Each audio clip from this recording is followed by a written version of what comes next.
Hey guys, welcome to the very first video for biology, Forsyth's biology.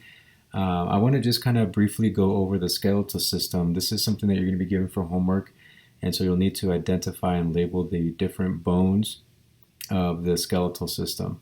So I just want to quickly remind you, first of all, the two main portions or divisions of the skeletal system.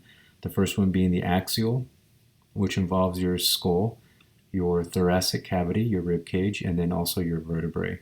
And then secondly, we have the appendicular, which involves the upper limbs, the pelvic region, the pelvic girdle, the shoulder girdle, or the pelvic girdle. I'm sorry, I didn't mean to say pelvic, I meant to say pectoral, your pectoral girdle, your pelvic girdle, and then you have your lower limbs. All right, so let's first zero in on the skull and the parts of the skull that I want you to know. So if you look at your worksheet, we're going to kind of try to follow that worksheet as best as we can. So the first one that I have labeled there at the top of the skull, getting a frontal view, is the frontal bone.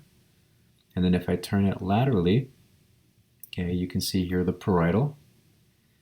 And then just below the parietal, you have the temporal, where your ear is located. And then just anterior to that, you have the sphenoid. Okay, and then the cheekbone, or the zygomatic bone. Okay, this is the zygomatic.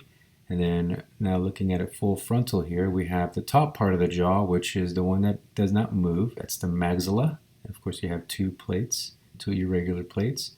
And then the part of the jaw that does move is your mandible. Okay?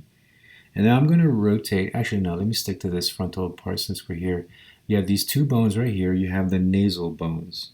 Okay, these are the bones of the bridge of the nose. And then your nose, of course, is not technically bone, but it's cartilage.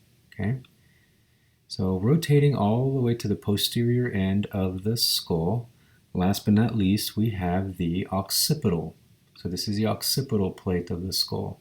And then right over here, you have your two parietals. Okay, so I think we'll stop here for that, for the skull. And then in the next video, we're going to hone in on the vertebral column.